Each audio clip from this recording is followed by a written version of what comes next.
आवश्यकता है बस उतना ही बोलिए,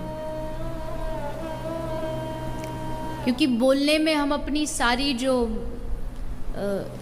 एनर्जी है, शक्ति है, वो पूरी खत्म कर देते हैं। आप कभी भी देखना, जो व्यक्ति कम बोलता है उसके चेहरे पर गंभीरता ज़्यादा होगी, उसके चेहरे पर चमक ज़्यादा होगी, प्रकाश ज़्यादा होगा।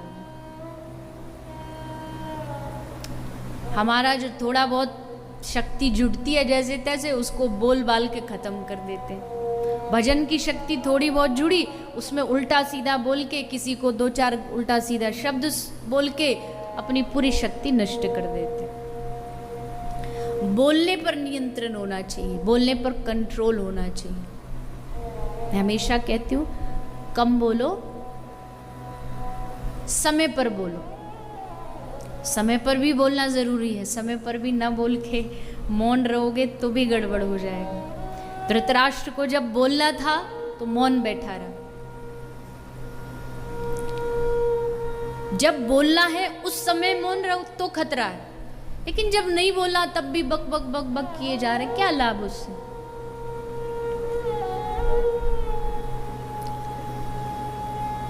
भगवत कृपा से मुझे हजार लाख प्रकार के लोगों से मिलने का मौका मिलता है, और कभी कभी तो ऐसों से उलझ जाते हैं कि सुनते सुनते चक्कर आने लगता है।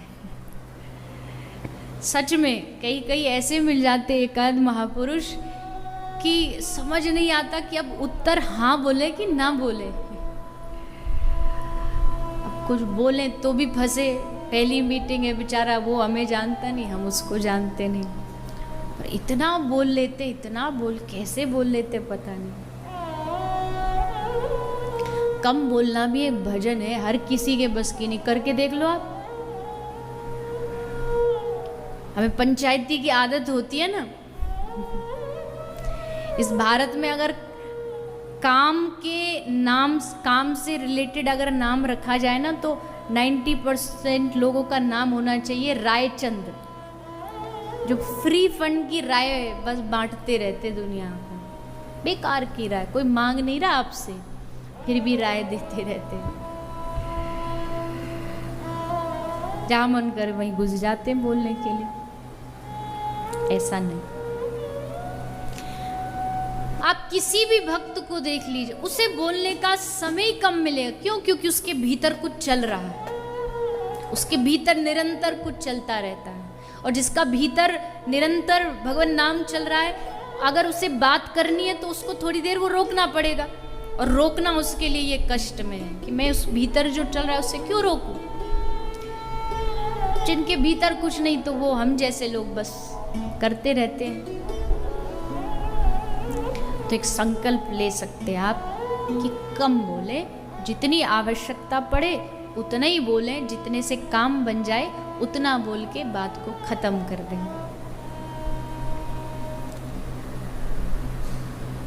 बोले तो उस वाणी में करुणा हो, वाणी में मिठास हो। ऐसा नहीं आप कहीं भी किसी से जो मन चाहा बोल दिया, कड़वा बोल दिया, उसके प्रति गलत बोल दिया। ये साधना बड़ी मुश्किल है, क्योंकि ये जीभ ही है, या तो किसी के दिल में बिठा देगी या किसी बैठे हुए को दिल से निकलवा देगी। इस जीभ में इतनी शक्ति है। शास्त्र कहते हैं जिसने जीभ को जीत लिया उसने संसार को जीत लिया।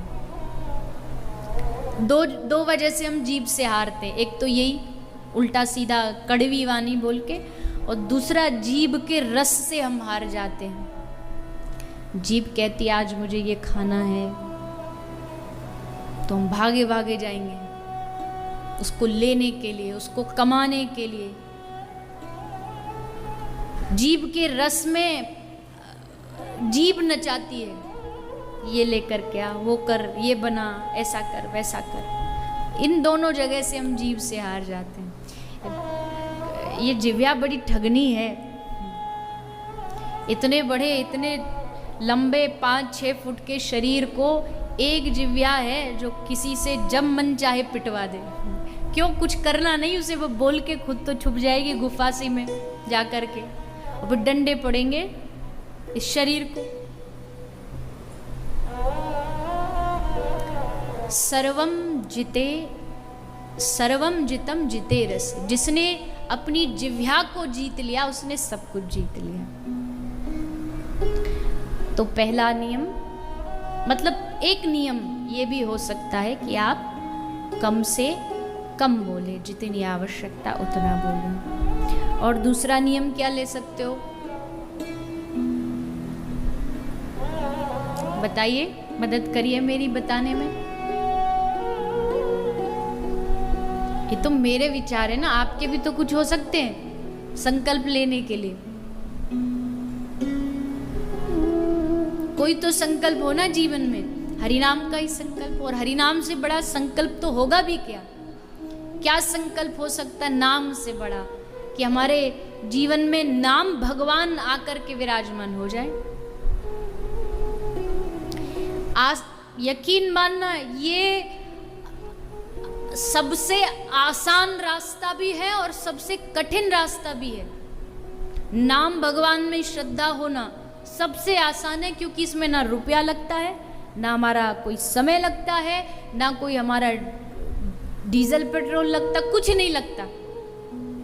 लेकिन कठिन इसलिए है क्योंकि लोगों को 100% नाम में विश्वास ही नहीं जागता। अरे ये भी कोई रास्ता है। अभी मैं आपको कुछ वो बता दूं, इस तारीख को जाके, इस रविवार को जाकर के, शनिवार को जाकर के फलानी जगह पर अपने घर के बाहर पीपल के पेड़ पर वो लटका देना, तो आप तुरंत कर लोगे। आपको लगे हाँ बड़ा अच्छा रास्ता बताया हमको। जहाँ जब घर से निकलो तो अपने जेब में एक राई का डब्बा ले करके, मुझे तो पता नहीं ये सब कैसे होता है, पर कुछ भी बता दो तो आपको लगे क्या करना, बस पैकेट में अपने पॉकेट में धरना ही तो, रख के चले जाओ। लेकिन हरिनाम करना है, ये बात थोड़ी सी समझने में हमें समय लग जाता है, क्योंकि उसमें हमें खुद इस नाम के लिए अपने मन को अभ्यास दिलाना पड़ रहा है कि नाम जपो, नाम जपो, हरे कृष्ण कृष्ण कृष्ण हरे हरे, हरे राम राम राम। ये मन में बैठ जाए, ये जीभ पर बैठ जाए। ये सबसे सरल रास्ता है, पर इस पर विश्वास होना चाहिए, भरोसा होना चाहिए। तो नाम जप का संकल्प ले लीजिए। कई बार लोग आते मिलने के लिए। 2015 में हम आपसे मिले, आपको गुरु बनाना है। मैंने कहा गुरु बनाना है, तो 2015 में आप मिले तो क्या बात हुई थी? बोले ये बात हुई थी, आपने कहा हरि नाम करो। मैंने कहा करते हो? बोले हाँ करते। कितना करते? आपने कहा था 1 माला करो। तो अभी 2022 चल रहा, अभी कितनी करते हो? बोले 1 करते हैं। अब 2015 से 2022 तक तुम 1 ही करते आ रहे हो। बीच में हम मिले, अभी ये मैं इसलिए बता रही हूँ, कल ये घटना घटी एक मैया के साथ। तो बोली बीच में मिले ही नहीं। अरे मिलने ना मिलने से क्या फर्क पड़ता है? कभी आपने किसी के कहने का इंतजार किया कमाई के लिए, कि कमाएंगे जब वो कहेगा, जब वो कहेगा कि नहीं अभी बहुत हो गया, आप थोड़ा जॉब का प्रमोशन ले लो, तब क्या कमाई का इंतजार करते हैं? नहीं, तब तो अपने मन से करते। तो हरिनाम बढ़े ये भी तो अपने मन से करना चाहिए। आज 1 कर रहे हैं, कल थोड़ा सा और इम्प्रूवमेंट हो, 2 कर दो। 1 महीना में बढ़ाते बढ़ाते 5, 10, 15, 20, 50, 64 जितना आप कर सकते हो करो। अरे लग क्या रहा है हमारा? तेरी कौड़ी लगे नहीं दाम रे, दीवाने पी ले रे हरि नाम। और कैसा हरि नाम? ध्रुव ने पिया, प्रहलाद पिया, पिया भगत रैदास। ये जितने भी नाम लोग हैं ना भक्तजनों के, सब नाम दीवाने थे। आपने सुना हो कबीरदास जी, लोग कहते हैं कि कबीरदास जी का अलग पंथ है, ये है वो है। मैंने कबीरदास जी पर एक पूरा चरित्र कहा था, सुनो उसे। उसमें कहाँ ऐसा है, हर जगह श्री कृष्ण ने आकर के कबीर को दर्शन दिया है। जहाँ जहाँ कबीर की लाज जाने वाली थी, कृष्ण ने आके दर्शन। और कबीर दास जी से बड़ा कृष्ण भक्त कौन हो सकता है? ये सब प्रेमी, ये सब ने नाम का सहारा लिया। इसलिए हम सब भी संकल्प ले कि ज़्यादा से ज़्यादा नाम का स्मरण करेंगे, ज़्यादा से ज़्यादा नाम भगवान का चिंतन करेंगे। जैसे भगवान का चिंतन होता है वैसे भगवान के नाम का भी चिंतन होता है। ये थोड़ी ऊपर वाली स्टेज है जहाँ तक हम अभी पहुँचे नहीं हैं, पर नाम का भी चिंतन होता है कि कृष्ण लिखा है तो बस उसी कृष्ण नाम के एक एक अक्षर का चिंतन शुरू हो जाता है, उसमें रस आने लगता है, अच्छा लगने लगता है। तो एक संकल्प ये हो सकता है, और संकल्प क्या हो सकता है